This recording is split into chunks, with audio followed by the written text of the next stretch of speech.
दादन प्रसंग पर कहीं कहवाक जाऊँगी ना मु जड़े भोटर आ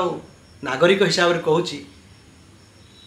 कौन सी माँ चाहे ना ता पुओ जाई बाहर को जाऊ ताको छाड़ी की जाऊ कौन सी स्त्री चाहे ना जे तार स्वामी बाहर को जाऊ कौन सी वृद्ध माँ बापा भी चाहते जे तांको पुओ माने बाहर को जाऊँ से माने वृद्ध काल असहाय मन करूँ कौन सी भौणी चाहे ना ता भाई भी बाहर को जाऊ आ दादन खटिबा जो दरकार पड़े हठात फोन कले भी दादन खटुवा व्यक्ति हठात आसीपे ना।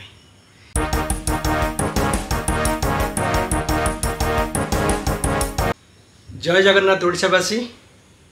आज एक नुआ विषय नहीं मुझे आज बहुत खुशीर दिन जदि आम ओडिशा कथा देखा आज आमर नुआ मुख्यमंत्री शपथ नहीं सहित मंत्रिमंडल भी शपथ नहीं ओडिशावासी जहाँ चाहूले ओडिशावासी देखा चाहूले जे आम ये सरकार बदलू नुआ सरकार आम आसी किछि करिवो आमर ये चैनल राजनीतिर चैनल नुह किंतु मु किछि विषय पर आलोकपात करी किछि कथा कहबी जोटा साधारण भोटर और नागरिक हिसाब से कहवा कथा मुझे कथा कहबी। वेलकम टू माय चैनल आमे ओडिया एकदम बढ़िया। इलेक्शन पूर्व आपड़ देखिथिबे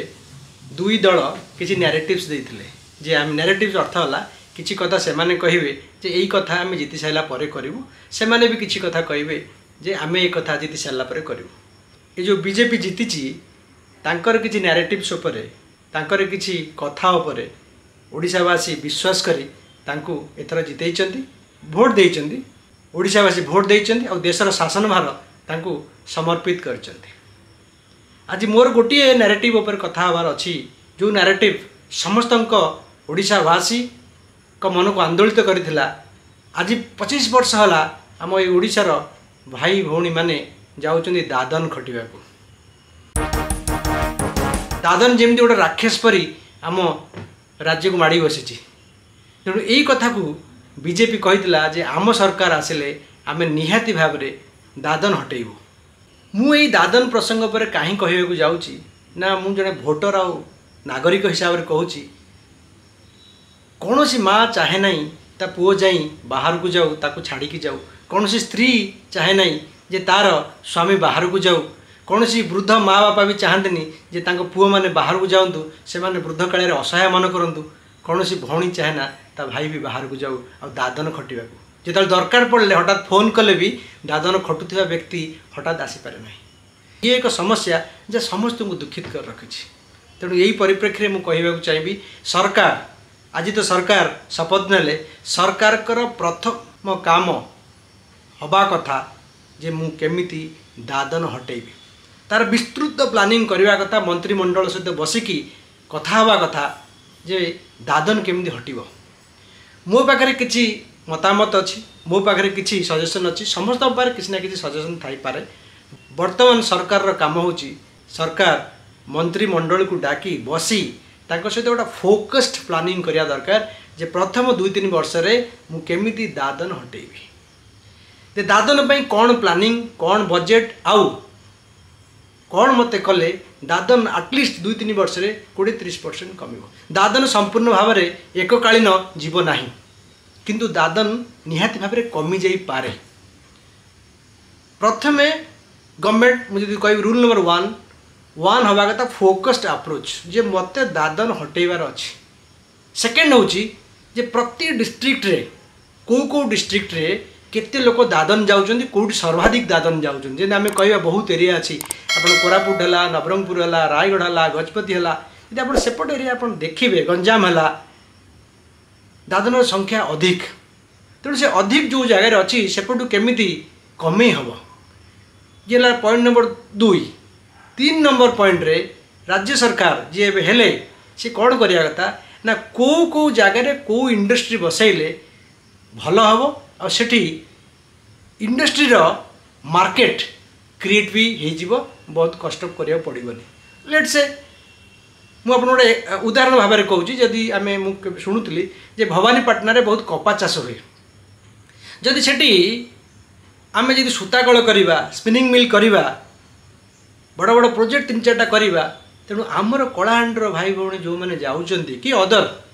से कम करें जो जगार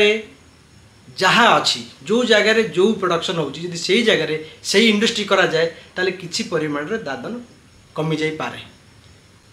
फोर्थ होची मु आपन आउटा पॉइंट कहबा को चाहूची जो इंडस्ट्री बंद होईची जेन किछि जगार मु देखली स्लोगन जे बंद होईथिबा चीनी कल सब खोलिबो बहुत भल कथा। यदि आपण से बंद होता चीनी कल हो बंद होता मुझे तिर्तोल कथा कही आप तिर्तोल बसंत विश्वाल टाइम रे रथीपुर आप देखिए से स्पिनिंग मिल था कि बंद हो पड़ी आम जो छोट छोट होती आम देखी से जगह 5000 लोक कम करुले कि एबे से बंद हो पड़ी हुए तो पाखापाखि 15-20 वर्ष बंद हो पड़ी। तो तार जदि जो फैक्ट्री सब बंद हो पड़ी तार जदि पुनरुद्धार करा जाए सेठी भी किसी लोग रोजगार पाइबे सेठी भी किसी लोग रोजगार पाइबे। ये फोर्थ। फिफ्थ पॉइंट होची जो एरिया रो एमएलए जहाँ आम कहे विधायक जीति सी एक्टिव भाव में कौन कौन प्रोजेक्ट होची ओडिशावासी की जनातु आउ जो माने दादन खटुचंती बाहर तांको पाखु खबर जावा दरकार जे तुम पई आम यही सुविधा करूचु सी हुए तो माइंडसेट करेंगे जे आम 2-3 वर्ष आम ओडिशा फेरुचु आम परिवार सहित रहबु। मु आपको जब समराइज करी मु वीडियो को लंबा करने चाहूनी ये खाली मते मुख्यमंत्री को शुभेच्छा देवी आ टीम की शुभेच्छा देवी आउ जेहेतु आम ओडिया अस्मितार कथा कहूचे मो चैनल भी आम ओडिया एकदम बढ़िया ओडिया भाषा को आम मन रखा ओडियात्व को मन रखा ओडियार संस्कृति को मन रखा ओडियार चालीचलन को मन पकेबा ओडियार परंपरा को मानिबा बापा माँ को सम्मान देवा यही तो ओडिया अस्मिता जगन्नाथ संस्कृति भल पाइबा यही तो ओडिया अस्मिता। तो ये आज ओडिया अस्मितार कथा डिस्कसन करियर नहीं मोर कहया कथा जे जो अप्रोच हो दादन पाई फोकस्ड हो जे केमिति दादन हटिबो तापर रीतिमत चर्चा हो तापर रीतिमत डिस्कसन हो एटी खाली रूलिंग गवर्नमेंट रो दायित्व नुहे। मु आपन आउ गोटे कथा कहि देबा चाहूची जे बहुत भल होईची जे विरोधी दल एतर बहुत स्ट्रांग तेणु विरोधी दल भी दायित्व रहिबो फोकस्ड अप्रोच जे दादन हटिबो केमिति दादन जदि हटिबो देखिबे ओडिशा जो आमे कोने सुनार राज्य हबो यदि आम भाई भौणी मैंने जो मैंने काम कर बाहर यदि से आसीजे आम राज्य एक्चुअली सुना हम आपड़ ये जिते कम करूँ जब आम भाई भौणी दुखरे जाए बाहर खटिबे ताले राज्य केबे सुना हम ना। तेणु आम भाई भौणी मानू फेरे आणतु दादन उपर चर्चा करूँ आ दादन उपर सब अपडेट दिंतु कौ जगार कौ इंडस्ट्री होची केते बजेट खर्च होची देखिए सुंदर भाव में समस्ते गवर्नमेंट को सपोर्ट करी चलिए आउ कहे आमे ओडिया एकदम बढ़िया। मु भावुची ये वीडियो माध्यम किसी इनफॉरमेशन मुझे आपको देती जदि दादन हटेब आम बहुत माँ बापांकर आशीर्वाद पाइबा बहुत ओडिशावासी आशीर्वाद पाइबा जो मैंने बहुत दुखरे अच्छा कहार गोटे पुओ कहार गोटे झील से भी दादन खटुंट जोटा अति दुखर कथा बेले बेले शुणिले दादन मैंने फेरी पाना तो बहुत कष्ट लगे। कोविड पीरियड आप देखते कोरोना होगा फेरी पारे लोक आमरी से ओडिशार अंश से ओडिशार अंश विशेष आमरी भाई भौणी मैंने। तेणु मुझे आपण मानक अनुरोध करी ए गवर्नमेंट को भी मो चैनल माध्यम अनुरोध करी आपण मैंने आप फोकस चर्चा करूँ केमिति दादन हटिब एमती बसी खाली कहले दादन हटिबनी दादन हटिया प्रॉपर प्लानिंग दरकार। मु भावुची ए गवर्नमेंट सक्रिय अच्छी ए गवर्नमेंट निश्चित भाव में करें ये गवर्नमेंट कर विरोधी दल भी निश्चिंत भाव में सब प्रवर्तब जे ये कम कहीं है आपको तुरंत करा मोर ओडिशार भाई भौणी मैंने जल्दी ओडिशा फेरतु ये कहूँ। जय जगन्नाथ समस्त दादन भाई भौणी मैंने जो मैंने बाहर अच्छा समस्त को मुझे शुभ मनासुची समस्ते थरे कहतु आम ओडिया एकदम बढ़िया जल्दी जल्दी दादन समस्या दूर हो आपण मैंने फेरी आसतु रोजी थैंक यू। जय जगन्नाथ। चैनल को जब सब्सक्राइब करना सब्सक्राइब करूँ लाइक करूँ शेयर करूँ आउ मो दादन भाई की मन पकईकी दादन भाई को फेरे आणतु। जय जगन्नाथ।